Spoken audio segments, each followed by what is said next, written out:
কচ্ছপ, কাঁকড়া, শামুক, ঝিনুক, কোঁচে মাছ ইত্যাদি জলজ প্রাণী খাওয়া যাবে কি?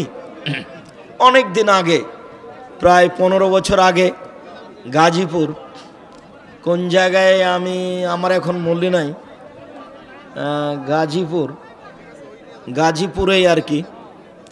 তো এই জিজ্ঞাসাটা ছিল। তো যখন জায়েজ বলেছি, তো ওইও তার স্ত্রীকে বলেছে, তখন বলছে তোমার ভাতই খাবো না আমি। তো এইটা যেন হয় না। এক জায়গাতে আমাকে বলছে যে আপনি কচ্ছপ জায়েজ করে দিয়েছেন, তো হিন্দুদের টাকা দিয়ে মসজিদ জায়েজ করে দিয়েছে। আজকে শুকুর জায়েজ এই কথা বলে দিয়ে যান। তো আমি বললাম যে শুকুরও জায়েজ। আমি তো বলিনি, আল্লাহ বলেছেন। আল্লাহ বলেছেন যে শুকুর হারাম, রক্ত হারাম, মরা প্রাণী হারাম। এ হারাম বলতে বলতে বলতে আবার উল্টিয়ে ধরেছেন, ফামান ইস্তুররা গায়রা বাগলাদ, যদি কোনো খাওয়ার পথ না থাকে বাঁচার জন্য, তখন এই হারাম জিনিস আবারও খেয়ে বাঁচবে মাত্র। তো এই কথা বললাম, তো মনে হচ্ছে যেন না জানি কি আগুন হয়ে গেল। তো কচ্ছপ, কাঁকড়া, শামুক, ঝিনুক, কোঁচে মাছ, পানির প্রাণী, সাপ, ব্যাঙ ছাড়া রুচি হলে খাবেন, জায়েজ। রুচি না হলে খাবেন না। আল্লাহর নবীর সামনে গুহি সাপ, সান্ডা রান্না করে দেওয়া হলো। আল্লাহ রসুল হাত টেনে নিলেন। তো সাহাবিরা বলছেন কি ব্যাপার, হারাম নাকি? তখন আল্লাহ রসুল বলছেন, না আমি হারামও বলি না, আমি খাবো না, আমার রুচি হয় না। তাহলে রুচি ভিন্ন জিনিস আর জায়েজ হওয়া ভিন্ন জিনিস। কোঁচে মাছ, কচ্ছপ জায়েজ, রুচি হলে খাবেন। আপনি বলেছিলেন চাচাতো বোনের মেয়েকে বিয়ে করা যাবে, সেক্ষেত্রে শাশুড়িকে কি বলে ডাকবে? এটার সাথে কি সম্পর্ক? শাশুড়িকে মা বলেই ডাকবে। তোমাকে খারাপ লাগছে? তো মানে চাচাতো বোনকে কেমনে মা বলবে সেটা তুমি আমাকে বলতে চাচ্ছ? তো তুমি চাচাতো বোনই বলো, তাতে সমস্যা কি? সবাই তো ভাই ভাই। এখন তুমি বলছো চাচাতো বোনের মেয়ে তো বিবাহ করলাম আমি জায়েজ, কিন্তু চাচাতো বোন তো শাশুড়ি। এই এতদিন তো বলছিলাম আপু, এখন কেমনে বলি আম্মা? বলেন না, এটাই তো শরীয়ত। বলেন, এটাই শরীয়ত। এটা দেখাতে হবে পৃথিবীকে যে আমি আর তুমি যেটা মনে করেছি এটা হিন্দুদের কুসংস্কার। স্বামী মারলে গয়না খুলতে হবে এ কথা কেন? তো হিন্দুদের নীতি। স্বামী মরলে 4 মাস 10 দিন সাজগোজ নতুন পোশাক পরা হবে না, কিন্তু গয়না নাকের ফুল খুলে দিতে হবে, এ তো হিন্দুদের নীতি। কোনো মহিলার স্বামী মারা গেলে তার গয়না খুলতে হবে না, খোলাটাই হলো শিরক, হিন্দুদের নীতি। বিসমিল্লাহির রহমানির রহিম। ইসলামী ব্যাংকে টাকা রাখলে অথবা টাকা নিলে কি গুনাহ হবে? একটা কথা ছুটে গেছে, সুদের কথা বলেছিলাম, ঘুষের কথা বলা হয়নি। লানা রাসূলুল্লাহ সাল্লাল্লাহু আলাইহি রাসে ওয়াল মুরতাসিয়া, যে সুদ নেয়, যে ঘুষ নেয়, যে ঘুষ দেয়, উভয়ের প্রতি আল্লাহ অভিশাপ করেছেন। যে ঘুষ নেয়, যে ঘুষ দেয়, উভয়ের জন্যই জাহান্নাম। তবে চাকরিতে নিয়োগ পরীক্ষায় তুমি ফার্স্ট হয়েছ, তারপরেও যদি তোমাকে টাকা লাগে, তুমি দিয়ে চাকরি নিতে পারো, তখন তুমি মাজলুম, আরও জালেম। টাকা দিয়ে আর একজনের হক দখল করো না। নগরপুর থানায় আমার বাড়ি, আমাদের বাজার, মসজিদের ইমাম সে বলে জোরে আমিন বললে তার সালাত এবং কেরাতে ভুল হয় এবং সে আমিন বলাকে ফিতনা মনে করে। আমিন বলাকে ফিতনা মনে করা মানে রাসূল সাল্লাল্লাহু আলাইহি সাল্লামকে ফিতনাবাজ বলা। নাউজুবিল্লাহি মিন জালিক। আমিন জোরে বলতে হবে। 8টা সহিহ হাদিস আছে। আমিন চুপে বলার কোনো হাদিস দুনিয়াতে নেই, তবে ধীরে বলার 2টা জয়ীফ হাদিস আছে। এরকমভাবে ধীরে বলার দুইটা জয়ীফ হাদিস আছে, নীরব থাকার হাদিস দুনিয়াতে নেই। আমিন জোরে বলার 8টি সহিহ হাদিস আছে। আমিনের শব্দ শুনে যারা কষ্ট পায় তাদের আল্লাহর নবী উল্লেখ করেছেন, ইহুদিরা আমিনের শব্দ শুনে আর ইসলামের শব্দ শুনে কষ্ট পায়। আমিনের শব্দ শুনে কষ্ট পাওয়া ভালো লক্ষণ নয়। এক ব্যক্তি যাকাত আদায় করে না, হিংসা ও অহংকারে পরিপূর্ণ, এমনকি সমাজের বেশিরভাগ মানুষ তাকে পছন্দ করে না। এখন প্রশ্ন হলো, সে ব্যক্তির পিছনে সালাত আদায় করা যাবে কি? করেন, আপনাদের সালাত হবে, তার হবে না। যতদিন ইমাম আছে, নইলে তাকে বাদ দিয়ে একটা ভালো ইমাম নিয়ে আসেন। বই পুস্তক সবাই পাবেন, হোড়াহুড়ির কিছু নেই, তবে সবাইকে নিয়ে যেতে হবে অন্তত পত্রিকায়। যারা তোমরা সামনে আছো, পত্রিকা ছেড়ে কেউ যেতে পাবে না। 20-25 টাকা ইনশাআল্লাহ। হাতে ঘড়ি পরা জায়েজ আছে কি? আছে। আংটি দেওয়া জায়েজ, তবে ঘড়ি যেন তোমার অহংকার বহন না করে, এটা আবার আর একটা হয়ে যাবে। আংটি অষ্টাধাতুর আংটি হারাম, স্বর্ণের আংটি হারাম, লোহার আংটি দেওয়া যায়, রূপার আংটি দেওয়া যায়, হীরা মুক্তা মানিক্যের আংটি দেওয়া যায়। স্বর্ণ হারাম, অষ্টাধাতু হারাম। যাবে। বর্তমান সময় বিয়ের দিনে বর যেসব লম্বা টুপি পরে কনের বাড়িতে যায়, ওই লম্বা টুপি পরা জায়েজ আছে কি? ওটা হিন্দুদের, ওটা পরতে হবে না। এমনি পোশাক পরতে হবে ভালো শালীন। স্বামী স্ত্রী একত্রে এশার ফরজ সালাত আদায় করার পর একত্রে জামাতে বেতের সালাত আদায় করতে পারবো কি? হ্যাঁ, পারবেন। একত্রে স্বামী স্ত্রী ফরজ সালাত আদায় করুক, বেতের সালাত আদায় করুক, তবে স্বামী স্ত্রী আগে পিছে দাঁড়াবে, পাশাপাশি নয়। স্ত্রী স্বামীর পাশে দাঁড়াতে পারবে না। হ্যাঁ, পাশে দাঁড়াবে যখন দুইজন নিজে নিজে সালাত আদায় করছে। আপনি আপনার মতো করছেন, আপনার স্ত্রী তার মতো করছে, তখন পাশে দাঁড়াতে পাবে।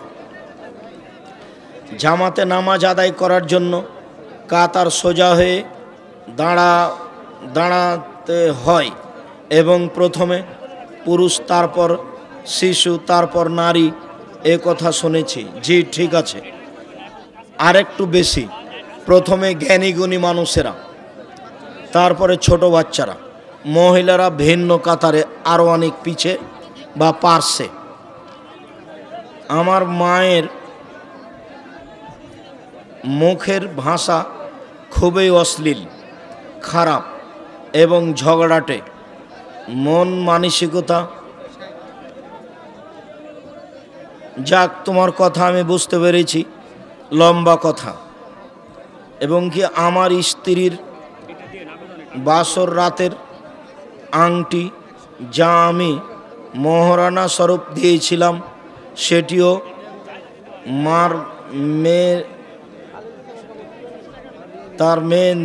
তার মেয়েকে দিয়ে দিয়েছে, এই কথাই মনে বলতে চান। তুমি তোমার মায়ের উপরে রাগ করো না, বোঝাতে থাকো। অনেক সময় এরকমই হয়, তুমি তোমার মায়ের উপরে রাগ করো না, বুঝাতে থাকো।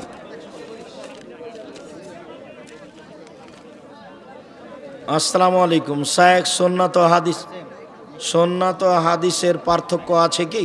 আমি একটা কথা বলতে ভুলে গেছি।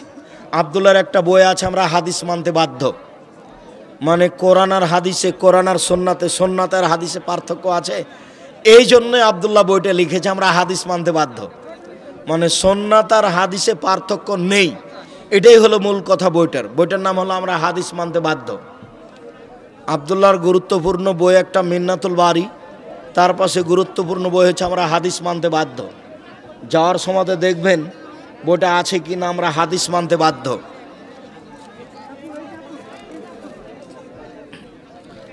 আসসালামু আলাইকুম রহমতুল্লাহ। শায়েখ, ৭০,০০০ লোক বিনা হিসাবে জান্নাতে যাবে, যারা অশুভ ফল গ্রহণ করে না ও ঝাড়ফুঁক করে না। এখানে ঝাড়ফুঁক বলতে কি বোঝানো হয়েছে? ঝাড়ফুঁক বলতে যেটা জায়েজ সেটাই বোঝানো হয়েছে।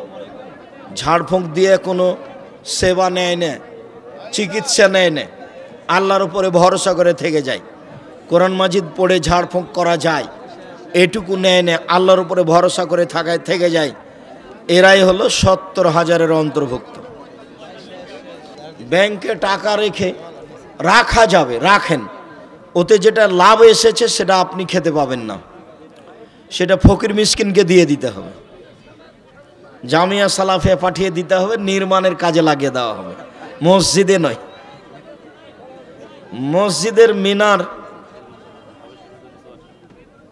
মসজিদের মিনার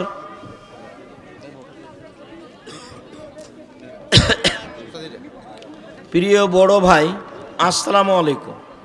আপনার কাছে জানার বিষয়, যে কোনো ফরজ নামাজ ও জানাজার নামাজের পর সম্মিলিত মোনাজাত কোনো বাধা আছে কি? জি, ফরজ সালাতের পরে জানাজার পরে সম্মিলিত মোনাজাত বিদাত, গুনাহের কাজ। মোনাজাত করার 42টা সহিহ হাদিস আছে।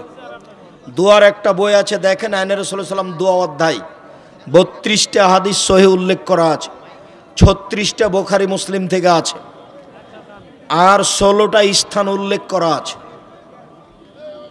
কোথায় কোথায় হাত তুলে দোয়া করতে হবে? হাত তুলে দোয়া করা একটা ব্যতিক্রম ধরনের ভিন্ন গুরুত্বপূর্ণ ইবাদত। হাত তুলে দোয়া করতে হবে, ব্যক্তিগত ব্যাপার। সমষ্টিগত ব্যাপার হলো পানি চাইতে গিয়ে ইস্তিসকা, বাকি সব জায়গায় একাই। হুজুর, আপনি কি ব্যাংকের সাথে লেনদেন করেন? করি তো। আমি ওর লাভ নিই না। তুমি তো টাকা পাঠাও, বাইতুল হাম জামে মসজিদে পাঠাও। যদি আমার ব্যাংকে আমার কোনো টাকা পয়সা লেনদেন আমার নেই, আমার কোনো টাকা পয়সাই নেই। তুমি তো আমাকে পরীক্ষা করে দেখেছো যে দেখি টাকা তো চায় না, তো টাকা একদিন দিব না, মানিকগঞ্জ থেকে কিভাবে যায় তা দেখবো। তো মানিকগঞ্জ থেকে গিয়ে দেখলাম 11,000 টাকা বিল, তো বাসা থেকে দেওয়ার চেষ্টা করলাম। তুমি আর একবার ডাকলে কিন্তু আমি যাবো না, না আর একবার 11,000 টাকা কোথায় পাবো? দাঁড়িয়ে পেশাব করা জায়েজ কি না? প্রয়োজনে দাঁড়িয়ে পেশাব করতে পারে, বসে করার ব্যবস্থা না থাকলে। হাদিস বুখারী মুসলিম। প্রয়োজনে দাঁড়িয়ে পেশাব করতে পারে, বসার ব্যবস্থা না থাকলে। হেদায়েত শব্দ কি আল কোরআনে আছে কি না? হেদায়েত হাদিস শব্দ কোরআনে বেশি ব্যবহার হয়েছে, এই মুহূর্তে আমার অবগতিতে নেই। একাকী ফরজ সালাত আদায় করলে একামত দিতে হবে কি? হবে। একামত জিকির।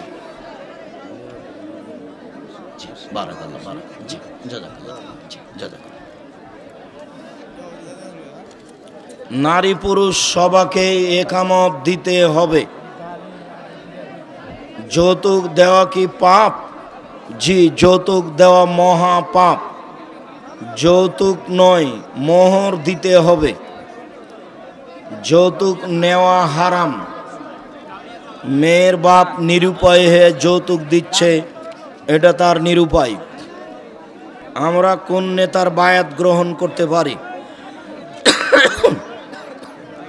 মুসলিম খলিফা যদি বায়াত নেয় দেশের পরিচালক হিসাবে, তাদের হাতে বায়াত নেবেন।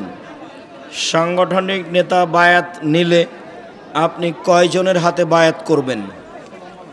অনেক নেতা। এমন নেতার হাতে বায়াত জায়েজ নয়। আলবানী রাহিমাহুল্লাহ সেটাকে বিদাত বলেছেন। কিয়ামত ময়দানে একজন আর একজনে পাপ দেখতে পাবে, পরস্পর নিজের পাপ নিজে দেখতে পাবে। শয়তান কয়জন? শয়তানের শাস্তি কিরূপ হবে? শয়তান একাধিক, যত মানুষ তত শয়তান। প্রত্যেকের সাথে একজন ফেরেশতার একজন শয়তান। শয়তানের শাস্তি জাহান্নামের। মহিলা ঈদ দিয়েছে মাদ্রাসার জন্য, তার জন্য। আচ্ছা যাক। আসসালামু আলাইকুম। আমি আপনাকে অনেক ভালোবাসি। আপনার ইসলামী কথার জন্য আমাকে আমার মসজিদে সহিভাবে নামাজ আদায় করতে দেয় না। ধৈর্য ধারণ করুন, চেষ্টা করুন।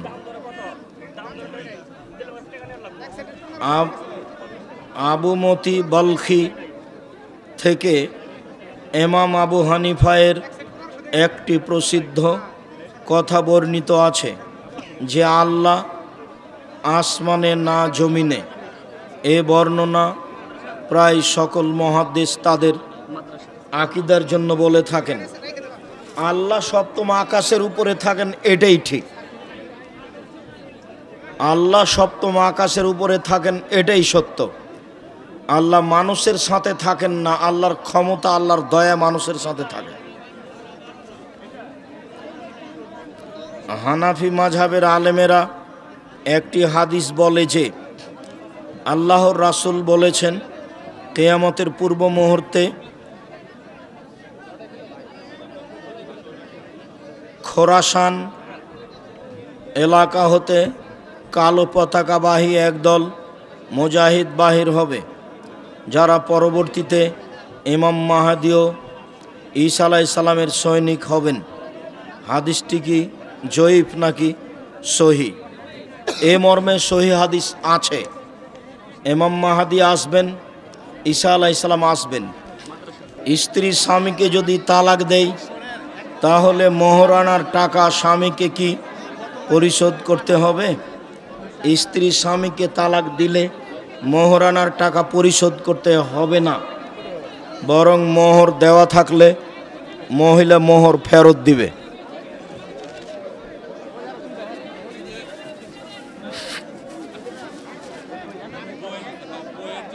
সালাতের জামাত আগে শুরু হলে মুসল্লি কিভাবে গিয়ে জামাত ধরবেন? গিয়ে আল্লাহু আকবার বলে ইমাম যে অবস্থায় আছে ওই অবস্থায় চলে যাবেন। রুকুতে থাকলে রুকু, সিজদায় থাকলে সিজদায় আল্লাহু আকবার বলে বাস ওই অবস্থায় হাত বাঁধা লাগবে না বুকে। আসসালামু আলাইকুম। মহতারাম, আমার পিতা মরহুম দবির উদ্দিন আপনার খুব ঘনিষ্ঠ ভাজন ছিলেন। তাহার জন্য খাস করে দোয়া করবেন। আল্লাহুম্মা গফির লাহু ওয়ারহামহু। আল্লাহ তুমি তাকে মাফ করো। সহসিজদার পদ্ধতি কি? রাকাত বেশি হলে, রাকাত কমে গেলে, আত্তাহিয়াত ছুটে গেলে পূর্ণ করে দুইটা সিজদা দিয়ে আত্তাহিয়াত সব দোয়া পড়ে দুইটা সিজদা দিয়ে সালাম ফিরবেন। একদিকে সালাম, তারপরে দুইটা সিজদা, তারপরে আর একদিকে সালাম। এর প্রমাণ দুনিয়াতে নাই, এটা এমনিতেই চলছে। সব দোয়া পড়ে নিয়ে দুইটা সিজদা দিয়ে সালাম ফিরবেন। না বুঝে কেউ যদি শিরক করে, এখন তওবা করলে শিরকের পাপ ক্ষমা হয়ে যাবে, বিচারের মাঠে হবে না। কেউ যদি একই পাপ কাজ বারবার করে এবং বারবার ক্ষমা চায়, যতবার ক্ষমা চাইবে অন্তর থেকে ক্ষমা চাইলে ক্ষমা হয়ে যাবে ইনশাআল্লাহ। শেষ বৈঠকে সিজদায় বাংলায় দোয়া করা যাবে কি? সিজদায় বাংলায় দোয়া করা যাবে না। বাংলা ভাষায় সলাতের মধ্যে কোনো দোয়া, কোনো কথা চলবে না সলাতের পরে। আমি একটা কোম্পানিতে ছোট একটা চাকরি করি। এখানকার নিয়ম অনুযায়ী কপালে হাত তুলে সালাম দিতে হয়। এটা কি শিরক, বিদাত? কপালে হাত দিয়ে এইভাবে বলা, পায়ে হাত দেওয়া, চুমা দেওয়া, এরকম করা সব হারাম। দুই হাত দেওয়া, বুকে দেওয়া, চুমা দেওয়া সব হারাম। আসসালামু আলাইকুম, হাতে হাত মিলাতে হবে। হাত দুটা পৃথক হওয়ার আগে সব পাপ ক্ষমা। হাদিস সহি। সালামের বিবরণ আব্দুর রাজ্জাক বিন ইউসুফ। দেখেন বিস্তারিত বলা আছে। রাসূল সাল্লাল্লাহু আলাইহি সাল্লামের জীবনী সম্পর্কে সম্পূর্ণরূপে জানতে কোন বই পড়ব? পড়েন আর রাহিকুল মাখতুম, আরও বই পড়েন, জানতে পারবেন বিস্তারিত। নামাজে হাত কোথায় বাঁধতে হবে? নামাজে হাত বুকে বাঁধতে হবে। 4টে সহিহ হাদিস। নাভির নিচে হাত বাঁধার 3টি জয়ীফ হাদিস আছে, আমলযোগ্য নয়। নাভির নিচে হাত বাঁধার 3টি জয়ীফ হাদিস আছে। বুকের ওপরে হাত বাঁধার 4টি সহিহ হাদিস আছে। বাহুর উপরে বাহু রেখে হাত বাঁধার হাদিস হলো বুখারী মুসলিম। তাহলে বুক থেকে একটু নিচে নেমে গেল, এটাও জায়েজ, বুখারী মুসলিম। আর একাধিক সহিহ হাদিস বুকের ওপরে এভাবে কবজির ওপরে কবজি। আর এর প্রমাণে নাভির নিচের হাদিস 3টা জয়ীফ। আমল না করার জন্য অনুরোধ জানাচ্ছি।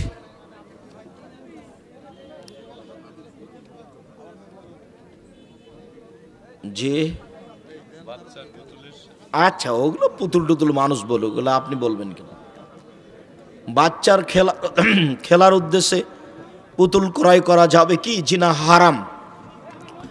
পুতুল কাঁকড়া হোক, মাছ হোক, মাছের যেগুলো প্লেট সেগুলো আজকে বাড়িতে ভেঙে দিতে হবে। ওটা আমার ছবি মূর্তির বক্তব্যে বলা আছে। বাসায় গিয়ে শোকে যে যত কাঁকড়া আছে ভেঙে দিতে হবে। মাছের যেগুলো প্লেট আছে সেগুলো ভেঙে দিতে হবে। রুই মাছের যে আয়না আছে সেটা ভেঙে দিতে হবে। বন্ধু বান্ধবের যত অ্যালবামে ছবি আছে সব জ্বালিয়ে দিতে হবে। পাসপোর্ট সাইজের ছবি ছাড়া 24 ঘন্টার মধ্যে আপনার বাসাতে যত ছবি মূর্তি আছে সব জ্বালিয়ে দিতে হবে, ভেঙে ফেলতে হবে। আল্লাহর এবং রাসূলের জরুরি ঘোষণা। আসসালামু আলাইকুম। একজন স্বপ্ন দেখেছে যে সূরা বাকারা পড়তেছে, যা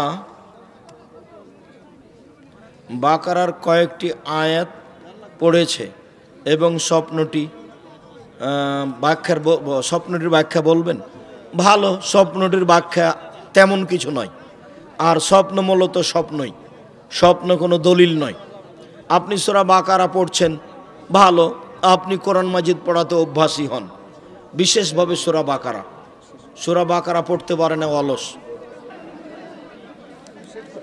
আর প্রথমে আমার একটা কথা থেকে গেছে, সেটা জামিয়া সালাফিয়ার কথা। তার জন্য দুয়ার সাথে সাথে দানের হাত প্রশস্ত করতে হবে। তার অনেক বিবরণ জামিয়া সালাফিয়ার। আজকে ইচ্ছে ছিল তো হয়তো বা স্মরণে ছিল না। জামিয়া সালাফিয়ার ব্যতিক্রম কাজ বাইতুল হাম জামে মসজিদ, এদেশের সঠিক আকীদার সবচেয়ে বড় মসজিদ, যাতে 3000 মানুষ একসাথে সালাত আদায় করতে পারে। বাইতুল হামদের একই স্তরে একতলাতে 90% জমির উপরে মসজিদ। সাথে সাথে 2 জামিয়াতেই ছেলেদের মেয়েদের আবাসিক ভবনের একান্ত প্রয়োজন, তেমনিভাবে একাডেমিক ভবনের একান্ত প্রয়োজন। তেমনিভাবে জামিয়া সালাফে রূপগঞ্জ নারায়ণগঞ্জে অনেক জমি কেনার প্রয়োজন। বিষয়গুলিতে আপনাদেরকে পরামর্শ দিতে হবে।